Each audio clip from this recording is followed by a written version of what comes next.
Okay, guys. Chapter 7, the nature of teams. Nature of teams. BA 31, Chapter 7. Once again, sponsored by Brooklyn Body Gear, the best underwear money can buy, and my company. Okay, so let's talk about teams. We spoke a little bit about motivation and performance. Now about teams. Synergy drives a great team. What is synergy, guys? We're going to learn what synergy is.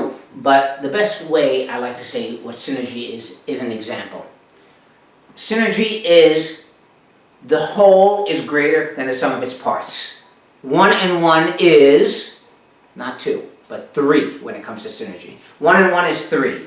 2 together is good. 2 by itself is good, but together they make even more. 1 and 1 is 3. Synergy. Okay? We're going to learn about that. So, let's talk about teams. About teamwork and foundation of teamwork, stages of team development, how a team effective, and how a team's used. Okay. What's team? A team is a group of people that are brought together for a particular reason. That's it. Okay? Just like what an organization is, people being brought together for a particular reason, same thing with a team. Okay? To achieve a common purpose. Okay? Collectively accountable. Okay? They are all responsible. Think about a baseball team, football team, right? These are teams. A work team, human resources team, right? Collectively accountable. A baseball team. Nobody ever says it's only me that was responsible for the win, or it was only me that's responsible for the loss. It's usually a whole team. Everybody's accountable. And teamwork is how team members live up to their responsibilities as part of the team. You guys all know this, for the people that have taken this class with me online right now.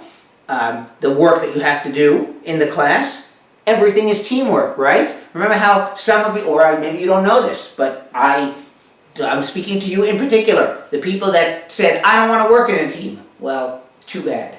All the homework was team homework. Why? Because that is how important it is to work today. In today's modern business, it's all about working as a team. So, let's see how this is going to be with this whole pandemic thing, but I have a feeling just the team is just going to be working just remotely. So let's talk about this. Formal team, created for a specific reason. You might have a human resources team, you might have a finance team, you might have some kind of team. It's created for a particular reason, okay? And it could be permanent or temporary. This could be any kind of team. At Kingsborough, I am part of the team for the awards team, the awards committee, right? I'm still a team. We're collectively accountable to pick who's going to win the awards, okay? For the end of graduation awards, okay? We're all responsible. This is a team, okay? The valedictorian team. We pick who the valedictorian is, okay? That's the team, collectively accountable, and it's permanent or temporary, okay? That's a formal team. Informal groups emerge as a shadow of a formal team, okay? It could be an informal group, okay? Type of informal groups, friendship groups, or interest groups.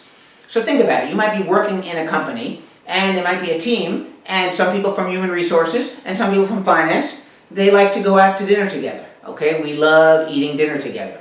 That could be an interest group, right? Interest.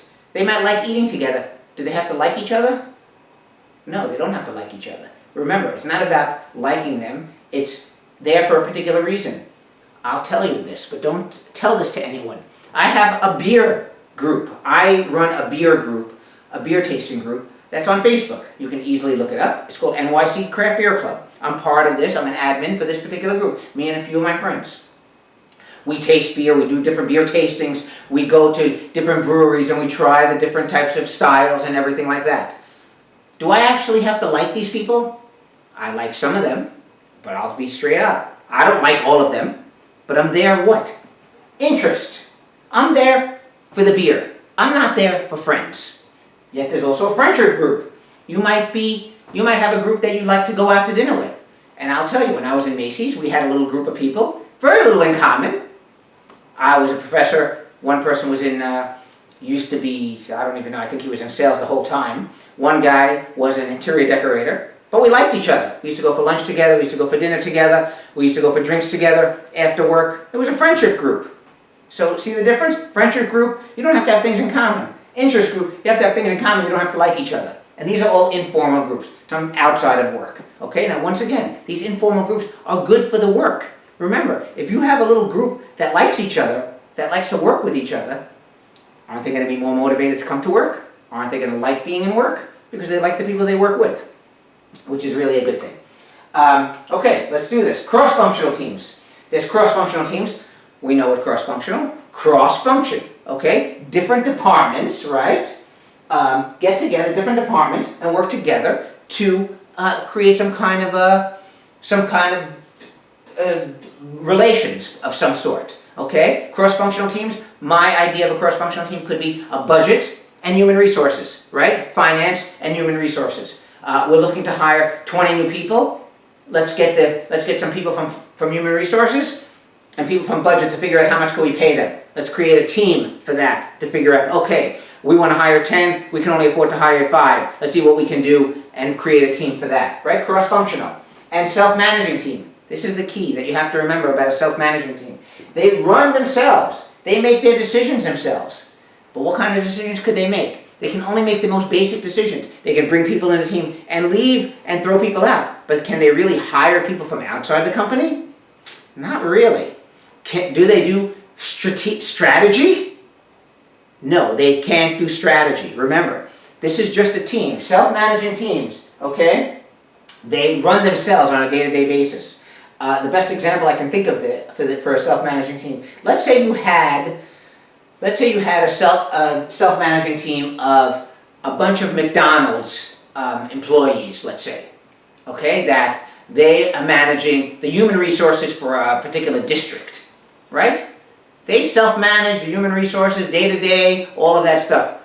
Can they decide, you know something, we're not going to sell the Big Mac anymore? What, are you crazy? You're not deciding this. This is a strategic thing from above, okay? We're going to come out with a new burger. We decided instead of having a McDouble, we're going to call it a McTriple. We're going to add another thing and we're going to put it on the menu. Have you lost your mind? No.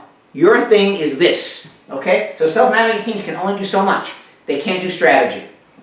So keep that in mind, okay? So here's an example of self-managing. You have a top manager, a middle manager, and then the supervisor manages the team. But here, look, there's no supervisor. Top manager, middle manager, the team leader manages the team. And remember, the team leader can always be different people in the team could be the team leader. Or you don't have a team leader. Everybody works together, where they all make decisions together. It could be distributive leadership, which is something we spoke about. Okay? Look at the difference. Normally, supervisor was doing this. Now the team does it. Okay? Planning and scheduling work, assigning work tasks. A supervisor would say, okay, you guys, you do this. You're a team together, but I'm the boss of the team. No, self-managing, you decide this as part of the team. Okay? Not the supervisor, but you being part of the team. So I like the idea of self-managing teams. Once again, back to the last chapter. Empowerment. Okay? Enrichment. Motivation. This all comes from being of giving the employees more responsibility. Okay? Multi-skilling. Team members are expected to perform more than one job for the team. Everybody has to come together and bring and do something for the team. Okay? You might have to do every part of that job. What if all of a sudden there's a big snowstorm and you happen to be the only person that can come in that day? You might have to do all the work. So think about it. Everybody has to do every part of the job as part of the team. Okay? And the advantage of self-management teams, I already spoke a little bit about this. Okay, productivity and quality improvements. Okay? Faster response. Because they're making the decision, they don't have to go for a supervisor. Where's my supervisor? He's on vacation. He went out. He's in lunch. He has a big meeting. You don't have to worry about it. You're making the decisions. But what's the disadvantage? The disadvantage is it's very hard for some people to self-manage. There are some people that are leaders, and we're going to talk about this later on. There are leaders and there are followers. Some people have to be told what to do. Other people can make those decisions on their own. So remember, some people like to be told what to do. It might be easier. Just tell me what to do and I'll take care of it. Oh no, but what if you have to? But we're going to have you make that decision. Me? I can't make that decision. I don't know how to do that. So, not everybody can do that. High-level managers might have problems dealing with the loss of being the supervisor. Remember, also the supervisor might get upset. He might actually lose his job, so he might not be happy with that. But I believe always self-management teams are actually a very good thing. Empowering the employees, I'll always believe that is the best way to motivate. Give them more power. Give them more responsibility. Let them feel like they're part of the company. I think it's the best way. Okay, a virtual team, they meet over Zoom. Okay, we know virtual teams, everything now in work is all virtual. Maybe now things are coming back. We're just so, we'll put a little date stamp on this little video. We're now in phase 3 of COVID. So maybe some of it's going back to work, but really, I'm sure most people aren't even going back into the office yet. Some are, some aren't. I'm not back in the office, as you can see. I'm doing this at 3:30 in the morning. Okay? So remember, you can accomplish the same fast as face-to-face, but you don't have to worry about geographical barriers. Okay? What if your company is based in Los Angeles and you have an office in New York? Virtual teams. You might have a team as part of both, on both coasts. So that would be a virtual team, right? Do it over Zoom, and especially now with COVID. The advantage of the virtual teams, you can bring people together from all over the country. You don't have to worry about physically geographical barriers. You don't actually have to.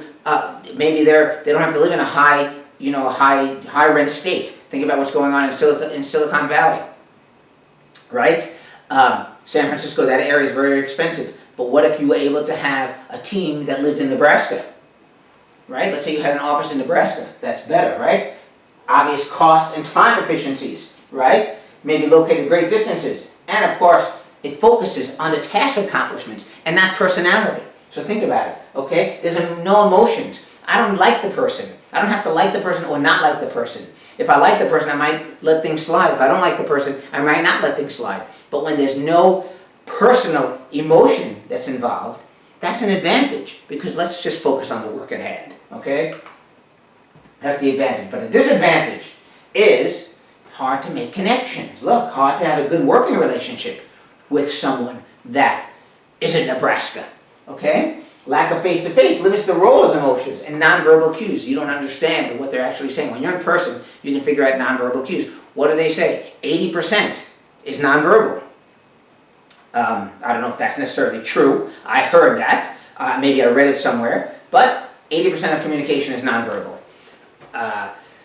So if you're seeing people online, you really can't analyze those nonverbal cues, which of course might be more difficult, especially across cultures, which we talked about in earlier chapters. What's an effective team? That achieves a high level of task performance and member satisfaction and team viability. So there's teams and there are effective teams. Effective teams do a good job together and want to continue being a team again, right? Team viability, right? I had a great time doing this job. I like the people I worked with, and I'm willing to work with them again. That's an effective team, okay? High level of task performance, member satisfaction, team viability, right? Regarding quality, quantity, member satisfaction, their participation was positive. I liked working with them, and they're willing to do it together. Again, willing to work together with them, okay? Synergy, what did I write? 1 + 1 is equal to 3, okay? The whole is greater than the sum of its parts. Can accomplish more through teamwork than by themselves. 1 and 1 is 3. I love, this is the best way to say what synergy is. Okay? Why teams are good for organizations. Beneficial. Okay? People learn from one another. When you bring diversity together, people are learning. Everybody brings a different skill set. Better to work in a team. As a matter of fact, and this is what I tell all my students, if you go to a job interview and you say, I love working alone, I do best working by myself, you will not get the job. You will not get the job, okay? If you can't be a good team player, then there's no use for you in most companies today, okay? Okay, learning environment, pool of experience. Remember, you bring in pool of experience. 1 and 1 is equal to 3. Everybody brings something, okay? And social interaction within the team. Remember, bringing social interaction is individual sense of security. Remember, if you like working with the person and you like having a group with them and maybe going out to dinner with them. How great is that? Okay? That's a great work environment. And I'll always say this. Macy's was probably the worst place to work, but the people I worked with were the greatest people that I worked with. I'll always say that. Where I worked in Macy's, in the furniture department, were the best people that I worked with. And I haven't been there in about 4 years. And I still go see them. I still go to dinner with them. I still go visit them. Why? I don't go visit people from Polo Jeans. I don't go visit people from, I have one friend from Liz Claiborne. I don't visit anybody else. Why do I visit them? Why do I see them? Because we had a great working relationship. Okay? Like I said, the job might not have been great and the company is the worst company. But they hired the best people. And the people I worked with were great people. And I'll always say that. And that motivated me to come to work every day. And I got to tell you, every day I would wake up and say, I want to go to work just so I can hang out with these people and talk to these people and learn from these people. That's how great it was. And I'll always say that. Okay? Okay, remember, team members provide emotional support for one another. Times of trouble. There were times, many times, that I would go to my teammates, these are people I used to work with, and ask them for help, right? Any pressures, okay? And remember, and the contributions from other team members usually help, okay? Self-esteem and personal involvement, okay? But here are the team challenges. So when you have a team, this is what can happen, okay? Social loafing, personality conflicts, uncertainty about the task, poor design agenda, lack of motivation, and perceptions that the teams lack purpose. We're going to go through each one of these. Social loafing, working less in the group than everyone else. What happens? Why do people do this? The reason is, it could be because it's a big group. You can just sit on the side and do nothing. Too many cooks, right? Too many cooks in the kitchen. And some prefer to see others. Some people are just lazy teammates. Remember, we talk about this in the teamwork that we're doing, right? Every homework is a teamwork. What do I tell you at the end of every week? I want to know who did the work, who didn't do the work, and who was MIA. Why? Okay? Social loafing. This is the reason. People don't want to pull their weight. What's the reason for that sometimes? Maybe there's too many people on the team, which is why I always made the team very small. But this to get social loafing out of the way. Okay? How do you prevent it? Keep the size small. Of course, if you have 7 people on a team that's for 4 people to do, it's very easy to just hang out. Okay? Redefine roles. Make sure you have a particular job and you have a particular job. If you don't have a particular job, if you have role ambiguity, which we talk about a lot, role ambiguity, not knowing what your job is, then you can just hang out and do nothing, right? Increase accountability. Your job is this. This is what we want to see by the end. Okay? And rewards directly related to the performance. What did I do? There was a team captain, right? Team captain on all of these things. What was the point of the team captain? Right? Rewards directly to be the team. Being the team captain is hard to be the team captain. Make sure everybody gets their act together. But what was the reward for it? Extra credit. And you don't know how much extra credit it is, but I know how much work you guys have to do to keep everybody together. Plenty of extra credit for that. Okay? But here, this is what you were supposed to do to prevent the social loafing. Okay. This is the important part of team development. Never forget this. Okay? Team development, 5 stages. Forming, storming, norming, performing, and adjourning. We're going to go through each one of them. Know it, inside out and backwards, and I promise you, this is the test. Okay? Forming, storming, norming, performing, and adjourning. Okay? Forming. What is forming? Forming, getting to know each other. How you doing? I'm Morris. How you doing? I'm Enrique. How you doing? I'm George. Okay. Getting to know each other. But these could be the challenges, getting to know each other. Discovering what's considered acceptable behavior. How you doing? What if all of a sudden they start cursing? Or all of a sudden, I don't know, they don't come dressed right for whatever. Remember, this is the beginning. Everybody's trying to feel each other out, like checking each other out. Okay. Determining the group's real task and defining the group roles. Okay, you're supposed to do this, you're supposed to do that. Remember, this is forming. Still trying to feel each other out, right? And then storming. People think storming is brainstorming. Storming is not brainstorming. Think of what a storm is. Something bad happening, right? Storming. Period of high emotional intention among the group members. Storming. What's the problem? Hostility and infighting. I don't want you to do that job. I want to do that job. No, I'm better at this than you. And then they start fighting with each other, right? Formation of cliques. Hey, let's get against these guys, you know? Think about, remember the show Survivor, guys? Remember Survivor? Or Big Brother? Exactly like that, storming. And then there's clarification of the expectations. So it's a lot of fighting with each other. Then after this happens, then norming, right? Now we know what's going on. Members began to come together. Now we see what happens. Okay? Holding team together may supersede the team accomplishments. Remember, we're going to talk more about team maintenance activities and as well as maintenance activities and task activities. But remember, sometimes holding a team together, maintenance-wise, might overshadow what you're really supposed to do. Okay? Sense of cohesiveness may discourage minority views. What is cohesiveness? We're going to talk about team cohesiveness very soon. But cohesiveness, people get together, right? If people like each other, it's much harder for someone who's not involved in this little clique, right? And you can have a false sense of team maturity. You might think, oh, we all get together, but maybe they don't know what's going on. So this is the norming stage. Let's see what goes on after norming. Then norming is performing. You're finally actually doing the work, okay? But remember, even during the performing stage, you still have to keep everybody together, okay? And then adjourning, very simple. Peace out, right? Okay? You disband when the work is done. You want to work together, okay, in the future, okay? The good thing about adjourning stage is if it's an effective team, you'll say, hey, I like working with these guys, let's work together. And then maybe you can get them to work together. So those are the 5 stages, okay? Look how important this is. This is a very important slide here, guys. Team inputs. So you have the resource, so now you have the team together. What are you getting? You're getting your resources, technology, structure, rewards, and information. What's the nature of the task? Is there clarity? And how complex is it? Remember, if there's no clarity, it could be a problem. Remember, these all have to be positive, right? Team size. Is it too many people or even an odd number? Sometimes you have to take a vote. If it's an even number, what if it's both even, right? What if you have 6 people on a team and 3 and 3 if you need to vote on something, right? Team composition. What if not everybody has the ability or the values or the diversity, okay? And then the team process. What are the norms, cohesion, roles, all of this, and then as well as feedback. And then that's going to determine the effectiveness. Look how hard it is to run a team or to be part of a team, okay? This whole thing shows you exactly how difficult it is to have an effective team and how important it is to have an effective team, okay? Affected by the nature of the task. Harder tasks, of course.